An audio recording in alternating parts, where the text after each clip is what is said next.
Bienvenue dans votre magazine bande dessinée sur Watch TV. On est ensemble pendant une petite demi-heure pour évoquer l'actualité de la bande dessinée et vous allez voir, elle est pleine et belle. C'est une bonne semaine qu'on vous prépare.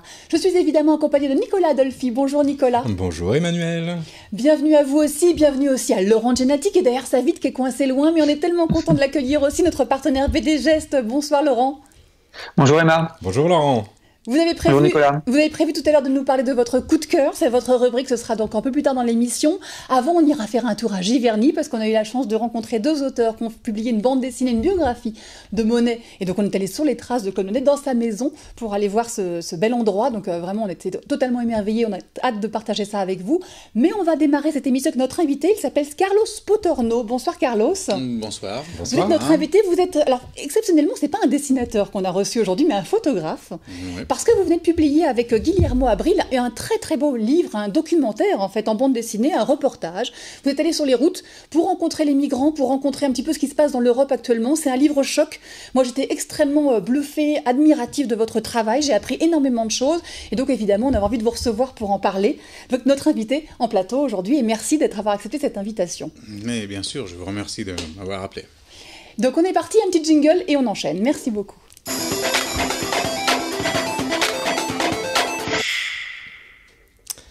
Alors, Carlos Potorno, bonjour.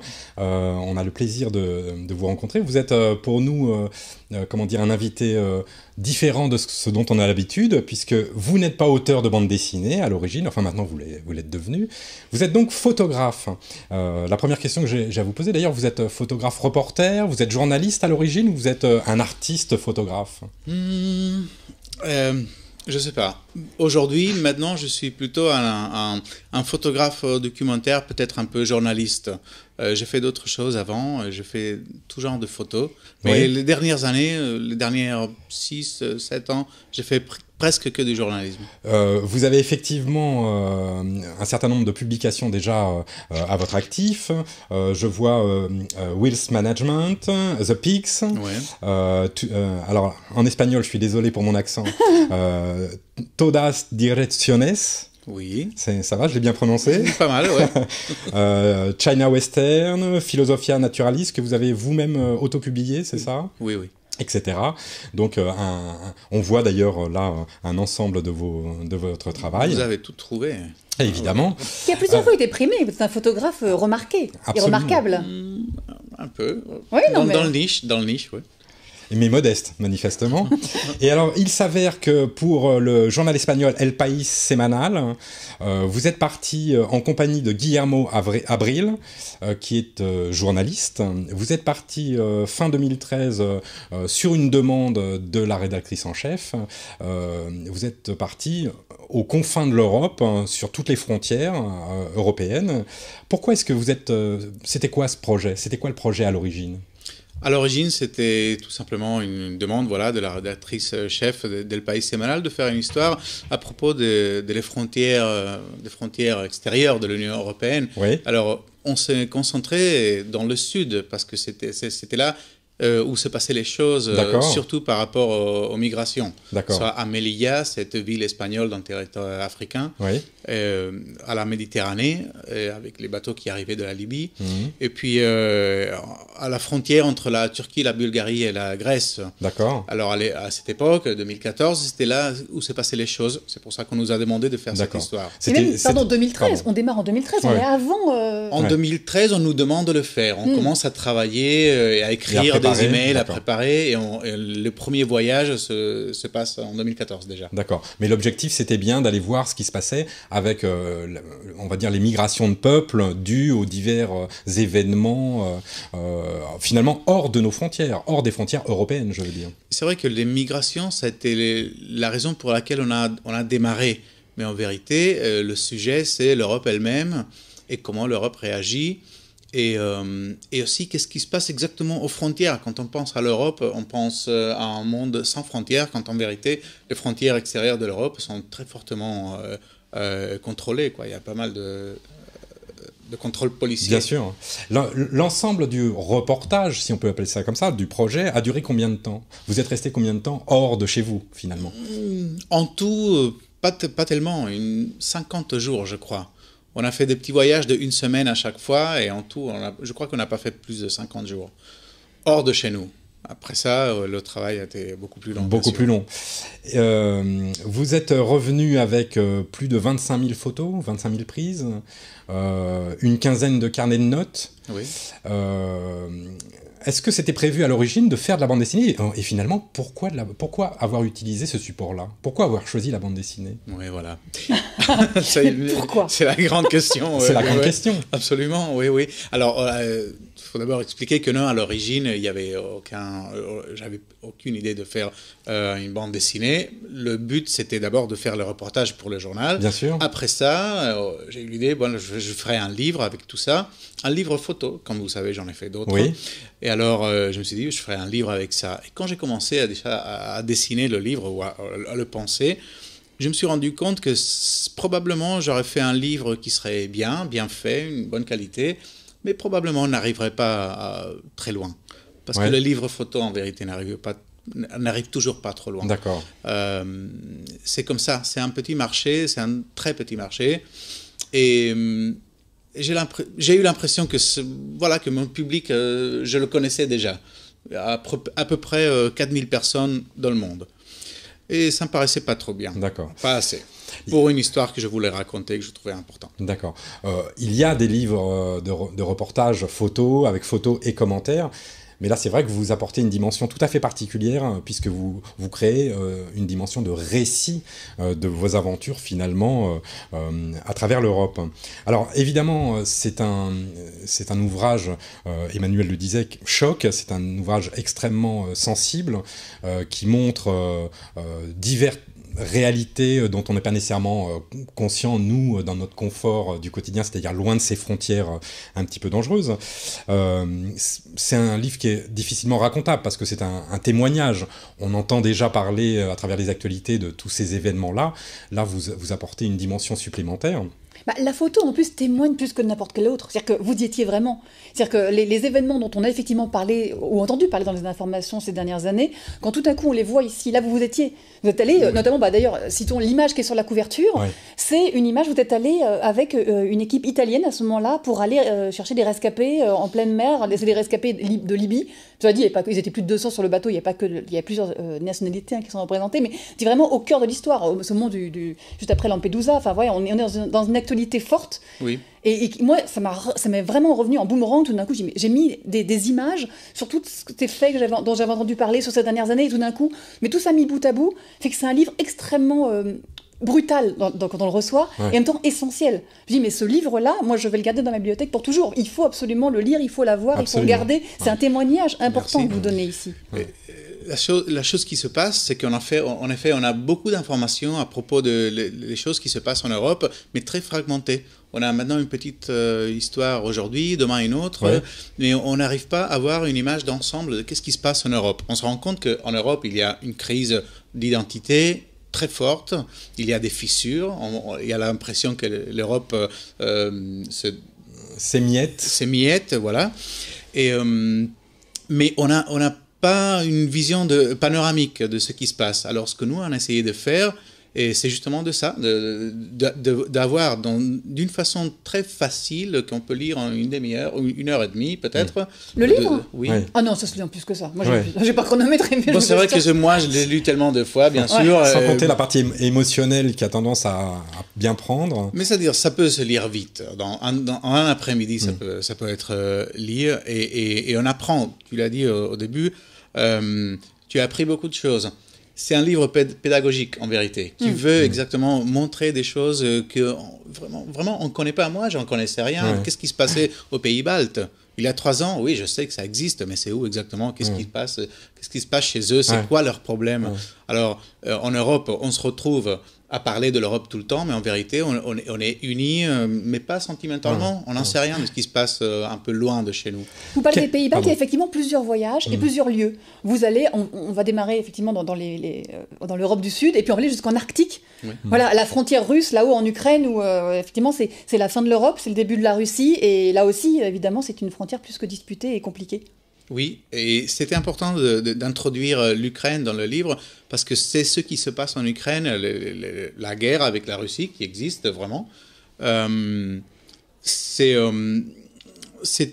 une combinaison de choses qui se passent qui ont déclenché la peur aux pays baltes. Les pays baltes, justement, se disent, voilà, si les Russes ont envahi la Crimée, ils peuvent nous envahir nous aussi. Et ça, c'est des choses que j'ai appris, qu'on a appris très récemment. Quelle a été votre expérience la plus forte, finalement, à travers ces divers voyages, ces 50 jours de voyage? Probablement, la situation du sauvetage à la Méditerranée a été une situation assez forte. Aussi, je dois dire, les jours au Balkan, en été 2015, quand il y avait des milliers de personnes qui marchaient dans les camps de Balkan. Quand on a vu ces fameuses frontières avec les barbelés s'élever, là, on parle de frontières, là elles sont palpables, les frontières. Hein, enfin, oui, absolument. Oui, ça vous avez un traitement spécialement sur les photos, là on les voit à l'écran, les images, il y a un filtre, quelque chose, pour que ça fasse un peu plus bande dessinée? C'est plus qu'un filtre. Je sais pas, moi je ne suis pas technicienne. Hein, mais Oui, justement. Et pour moi, voyez, je voulais faire une histoire qui ne soit pas exactement un livre photo, pour les raisons que je vous ai dit avant.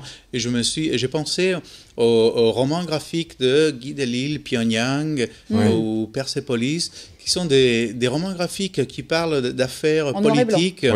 Mais d'une façon très facile. On apprend beaucoup de choses avec ces livres. Alors je me suis toujours dit, qu'est-ce que j'aimerais bien faire quelque chose comme ça, mais je pourrais jamais parce que je dessine pas, je suis un photographe. Alors comment vous avez fait?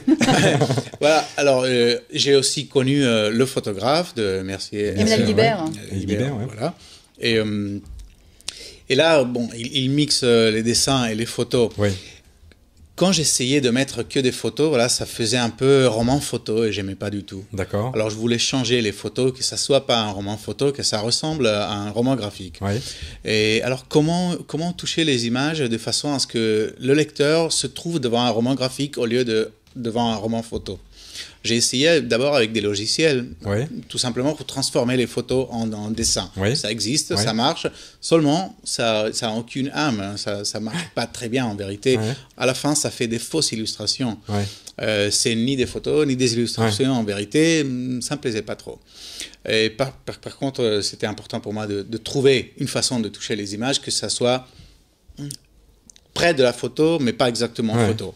Une fois que j'ai trouvé ça, j'étais très soulagé parce que je me suis dit, voilà, je peux faire ça et ça peut marcher. Écoutez, vraiment, moi j'ai adoré ce livre et je vais recommander à tout le monde d'aller découvrir ça parce que c'est un livre, encore une fois, essentiel. J'ai été vraiment bouleversée de la lecture à la découverte et je suis vraiment... je vous félicite, bravo. Vous avez déjà été primé, notamment par le petit film, qu'il y a eu des photos et des vidéos, notamment la vidéo que vous avez fait là sur le fameux bateau lors du sauvetage auquel on faisait référence en Méditerranée, a été primé et voilà, tout ça est très mérité, bravo. Oui, moi aussi je vous félicite. C'est la dimension scénaristique et véritablement et la dimension du récit et la dimension visuelle sont vraiment une totale réussite. C'est très très troublant, c'est un excellent ouvrage. Bravo. Paru chez Gallimard, voilà, qui a pris le risque de le traduire parce que c'est paru en Espagne d'abord, évidemment. Oui, c'est paru en Espagne, mais très très vite, on a déjà pensé. C'est arrivé que Gallimard se sont intéressés, alors oui. Très bien, 1000 fois merci Carlos Spotorno. Je vous coupe, j'avais envie de parler plus de temps avec vous, mais évidemment, on avait aussi envie de parler avec nos autres Espagnols de la semaine. Ils s'appellent Efa et Salva Rubio. On est allé à Giverny avec eux pour leur livre dédié à Monet. C'est une biographie en bande dessinée. Alors là, pour le coup, une bande dessinée plus classique, on va dire. Ils ont croisé tout plein de personnages. Enfin, il a croisé de Clémenceau à Pissarro. C'était aussi un portrait d'une époque. Je vous invite à les découvrir. C'est un reportage à Giverny. On va causer de Monet avec Efa et Salva Rubio. Vous venez d'Espagne. Claude Monet, on pense que c'est un grand héros français, mais finalement, c'est un héros du monde entier. Qui est le premier passionné par Monet entre vous deux? Ça a commencé par Salva. Pregunta con quién de nosotros dos empezó la pasión de Monet. Empezó cuando yo era estudiante, estudiaba en la universidad y descubrí la vida de Monet, de Claude Monet. y pensé que su juventud y su historia como pintor eran apasionantes y que algún día me gustaría contar esa historia. Y el día llegó. C'est une vieille histoire, c'est de quand il était étudiant en fait. Oui, c'est ça. Bah, dans ses études d'histoire de l'art, donc il a découvert qu'il y avait toute une partie de la vie de Claude Monet, donc qu'il ne connaissait pas et qu'il a cru comprendre que presque personne connaissait. Donc tout le monde connaissait la peinture, sa carrière artistique, mais pas comment il avait arrivé jusqu'à le Monet qu'on connaît tout le monde. Donc il a cru que c'était intéressant de monter une histoire autour de ça. Alors vous, Effa, graphiquement, est-ce que c'est un peintre qui vous a inspiré? Parce que dans la bande dessinée, c'est du dessin aussi, mais est-ce que pour autant il y a un lien entre la peinture et la bande dessinée? Moi, je suis amateur de peinture, donc au-delà de ma carrière comme auteur de bande dessinée, et j'essaie toujours de travailler en couleur directe. Donc pour moi, c'était un pari, c'était une occasion spéciale pour mettre la peinture en bande dessinée, évidemment, ouais. Est-ce que pour autant c'est une technique qui peut s'apparenter? Parce que la couleur directe c'est une chose, mais vous avez de la peinture en commun, mais c'est pas tout à fait pareil, la technique est très différente. Ouais, là c'était l'occasion particulière de m'approprier quelque part du travail de Monet, c'est-à-dire ces petites façons de travailler avec des touches de peinture, des coupe-pinceaux et tout ça. Évidemment, gardant la distance parce que c'est la bande dessinée, donc il faut rester narratif, il faut que ça reste lisible. Donc il fallait risquer jusqu'à un certain point, donc de ne pas essayer de m'approprier de Claude Monet, pas essayer de répéter Claude Monet, mais de m'approprier quelque part de ce qui m'intéressait pour la narration et ce qui nous intéressait aussi pour raconter son histoire. Non, mais je me disais, est-ce que par exemple vous avez posé vos planches sur un chevalet pour travailler un peu différemment? Non. Moi je travaille debout, donc je ne travaille pas assis, donc normalement ça change déjà, mais on est plusieurs auteurs qui faisons ça, mais non pas sur le chevalet. Non, c'était vraiment la bande dessinée qu'on faisait, même s'il y avait la peinture dedans, mais c'était vraiment la bande dessinée. C'est une véritable biographie en bande dessinée que vous présentez là aux éditions du Lombard. Est-ce que vous avez beaucoup appris de choses pour travailler et pour raconter son histoire? No diríamos que es una biografía exactamente, por un lado lo es, pero por otro lado es un viaje. Es Monet, el nómada de la luz, es un viaje junto a Monet y sobre todo haciendo mucho hincapié en sus sentimientos, en la vida emocional interior del maestro. Donc il dit qu'il a voulu monter ça. Oui, certes, comme une biographie, mais un peu éloigné du concept classique de biographie. C'est plutôt un voyage qu'on fait avec lui, à côté de Monet, pour découvrir ses émotions, ses passions et tout ça, donc qui sont très importants pour le développement de sa carrière artistique. Moi, une question que je me suis posée, par exemple, pendant tous ses amis peintres, etc., l'appellent Oscar. Or, nous, on connaît Claude Monet. D'où sort cet Oscar? No, todos le llamaban Oscar, era su primer nombre, Oscar Claude Monet. Y su familia y amigos le llamaban Oscar y necesitábamos esa familiaridad. Il dit qu'il s'est approprié, il a découvert que toute sa famille, tous ses amis, il l'appelait Oscar, c'était donc son prénom, son premier prénom. Et comme tout le monde l'appelait comme ça, il a voulu garder ça. Donc même si nous on connaît Claude Monet comme Claude Monet, c'était juste là sa signature. Donc il a voulu garder ça. Donc c'était une façon de raconter qu'il y avait une familiarité avec ses collègues. On se rencontre ici à Giverny, dans sa maison, dans ses jardins. Est-ce que vous étiez déjà venu pour travailler sur le livre avant? Non, pour nous c'est un rêve d'être ici vraiment, d'être là parmi toute cette fleur, dans un endroit qu'on a dessiné, qu'on a vu sur des photos, qu'on a vu sur Google évidemment. Donc non, c'est la première fois qu'on met nos pieds ici. Tous les deux je pense. Es tu primera vez también. Sí, también es mi primera vez, es como un círculo que se ha cerrado. Empezamos hace años a contar esta historia en Giverny, en el álbum, y ahora estamos aquí, con lo cual es como un cuento también. Oui, c'est un peu comme si on finissait notre histoire, on ferme notre cercle. C'est-à-dire on a commencé il y a quelques années à raconter une histoire qui commençait justement ici, à Giverny, donc les premières pages de l'histoire qui se passe ici. Et finalement, une fois le bouquin il est sorti, on vient ici. Donc c'est notre histoire aussi qui se ferme ici, notre histoire autour de Monet qui se ferme ici. Et le regard du dessinateur, du peintre, est-ce que vous comprenez que Monet ait pu être inspiré en voyant tous ces beaux paysages, ces fleurs magnifiques? Oui, je comprends, j'ai appris à comprendre comment il dessinait, plus ou moins de m'approcher un peu, pas comprendre absolument. Et je comprends parce qu'on voit les petites fleurs, ils sont vraiment comme des petites touches. On comprend vraiment, c'était son tableau qu'il était en train de composer dans son jardin. On le voit vraiment. Ouais. Merveilleux, merci beaucoup. Merci à vous. Le livre est magnifique, vraiment. Allez découvrir Monet, nomade de la lumière, c'était le titre complet paru au Lombard. J'ai adoré le livre et franchement, on a adoré aussi aller à Giverny. Ça vaut le coup, hein, c'est pas très loin, c'est à 1 heure de Paris. Allez visiter sa maison, les jardins, vous comprendrez à quel point vraiment cet endroit était totalement judicieux pour que... Allez-y même à plusieurs moments de l'année, puisque les jardins sont différents, que ce soit en avril, l'été ou en septembre. Là, c'était très fleuri, mais les fameuses nymphéas, évidemment, les nénuphars, mais nymphéas, ça fait plus classe, de Monet. Il faut y aller, c'est l'été. Donc voilà, il faut profiter un peu plus tard. Donc les paysages, effectivement, changent et évoluent au fur et à mesure de la saison. Voilà. On a fait aussi un petit parcours jardinage. Oui. Mais tout change maintenant, c'est l'heure du coup de cœur de BDG, c'est l'heure de Laurent Giannati, bien sûr.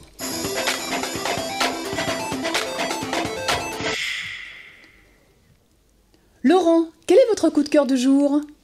Je le sais. Eh bien, il s'agit des petites victoires de Yvan Roy qui vient de paraître chez Rue de Sèvres. Alors, vous savez, dans notre case, on a eu l'habitude depuis quelques mois d'évoquer des albums qui traitaient des troubles psychologiques, des troubles comportementaux. On pense notamment à la venue de Lou Luby qui avait sorti Goupil-ou-Face, qui traitait de la bipolarité, de la différence invisible, qui traitait du syndrome d'Asperger. On pense à l'an passé avec le fabuleux bouquin de Fabien Touloumet, Ce n'est pas à toi que j'attendais, qui traitait de la trisomie. Et cette fois-ci... Ça devient ta spécialité, Laurent. Oui, j'ai l'impression. Pourtant, le sujet n'est pas facile. Cette fois-ci, on va parler de l'autisme. Alors, il s'agit d'un jeune couple qui vit au Canada. Ce jeune couple a tout pour être heureux, il fait le parfait amour et il décide d'avoir un enfant. Ils ont ce petit garçon qui s'appelle Olivier et tout va bien jusqu'au jour où, à 18 mois, il est diagnostiqué autiste. Et à partir de là, c'est une onde de choc évidemment pour le couple qui ne survit pas à cette annonce. Ils se séparent et chacun de leur côté, ils vont essayer de donner une éducation à ce petit bonhomme. Et on va surtout suivre le côté du père, donc le côté de Marc. Alors, il s'appelle pas Yvon dans le bouquin, il s'appelle Marc, qui va lui donner une éducation un petit peu particulière, c'est-à-dire qu'il va mettre d'un petit peu de côté tous les avis des spécialistes, qui lui conseillent plutôt de garder Olivier dans un cocon. Il va essayer de bousculer un petit peu et notamment d'accrocher son regard. Pour qui un autiste, c'est très très important. Les autistes en règle générale n'arrivent pas à capter le regard de quelqu'un d'autre.